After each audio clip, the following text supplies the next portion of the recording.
সুপ্রিয় কৃষক কিষানী ভাই ও বোনেরা, আসসালামু আলাইকুম, আদাব। আমি অরবিন্দ কুমার বিশ্বাস আরেকটি ভিডিও নিয়ে আপনাদের মাঝে হাজির হলাম। ভিডিওটা অবশ্যই ভালো লাগলে শেয়ার করবেন, লাইক করবেন, কমেন্ট করবেন।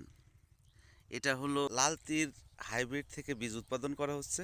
সেই বীজের বাল্বগুলা বপন করা হচ্ছে। বাল্ব বপন করতে হলে অবশ্যই আপনাকে একটু আধুনিক পদ্ধতি যাইতে হবে। আমরা সনাতন পদ্ধতিতে আর কোনোটাই করতে চাই না। কারণ কি, আমরা আধুনিক পদ্ধতিতে ফলন বেশি পাবো, পরিচর্যা করতে পারবো সুন্দর করে, সমস্ত কিছু করতে পারবো।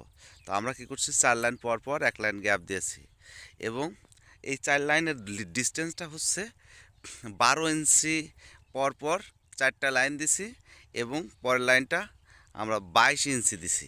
এটা 24-25 ইঞ্চি দিলে সবচেয়ে বেটার হয়, কিন্তু আমরা 22 ইঞ্চি দিছি। দেখেন, আমরা এইগুলো আমরা বীজগুলো এইভাবে ফেলে রাখছি।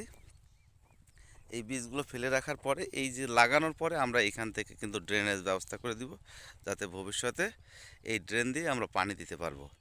এই ড্রেন দিয়েই আমরা সব পরিচর্যা করতে পারবো। তো আমরা এই লাল তীর কিন্তু হাইব্রিড পেঁয়াজ যেটা, সেটা থেকে করছি। এই যে দেখেন পেঁয়াজ, এই পেঁয়াজ থেকে। তবে আমরা চেষ্টা করছি যে আশানু ভালো ফলন পাওয়ার আশায় আমরা যতটুকু আধুনিক প্রযুক্তি ব্যবহার করার সেগুলো করছি। তো আপনারা অবশ্যই দোয়া করবেন এবং সঙ্গে থাকবেন। ভিডিওটি ভালো লাগলে অবশ্যই শেয়ার করে দিবেন, কারণ একটা শেয়ারে হাজার হাজার কৃষকের মাঝে পৌঁছে যাবে নতুন প্রযুক্তি, নতুন কিছু। পরবর্তীতে আবার ভিডিও নিয়ে আসছি, সেটি দেখার জন্য অবশ্যই নবান্ন কৃষিকে সাবস্ক্রাইব করে রাখুন।